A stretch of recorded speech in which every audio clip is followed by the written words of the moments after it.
Darling, इस episode में सलाउद्दीन और उसके साथी दुश्मनों के खिलाफ एक नई मुहिम की तैयारी करते हैं।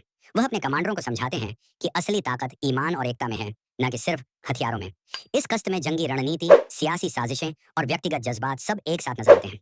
सलीबियों और मुसलमानों के बीच एक और बड़ा मुकाबला करीब है।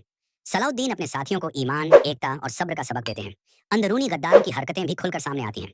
एक खुफिया पैगाम मिलता है कि सलीबी फौजें फिर से बड़ी तादाद में यरूशलेम के करीब जमा हो रही हैं। सलाउद्दीन एक चालाक योजना बनाता है कि दुश्मन को जंग के मैदान में थकाकर अचानक हमला किया जाए। सलीबी सरदार आपस में मशवरा करते हैं कि किस तरह सलाउद्दीन को कमजोर किया जाए। एक सरदार तजवीज देता है कि सलाउद्दीन के करीब मौजूद गद्दार उमरा को पैसा और ताकत देकर खरीद लिया जाए। वह सलाउद्दीन की फौज के अंदर फंसा डालने की कोशिश करते हैं।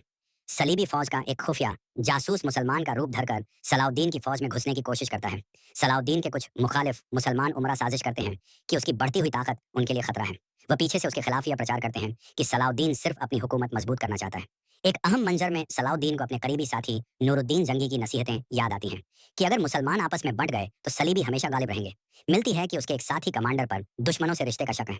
वह सख्ती से उसकी तफ्तीश करने का हुक्म देता है। आखिर में सलीबी फौज मुसलमानों के काफिले पर अचानक हमला करती है। सलाउद्दीन अपनी रणनीति के जरिए दुश्मन को घेर लेता है। कस्त का अंत एक शदीद जंग की शुरुआत पर होता है, जहां अगली कस्त में फैसला नेटवर्क बोज़दाग फिल्म की असल में यह पैगाम देती है कि सलाउद्दीन चैनल को ज्यादा से ज्यादा सपोर्ट करेगा और तुर्की के हिकमत अमली बनाने वाला उर्दू डबिंग के साथ दिखाने में कामयाबी मिलेगी।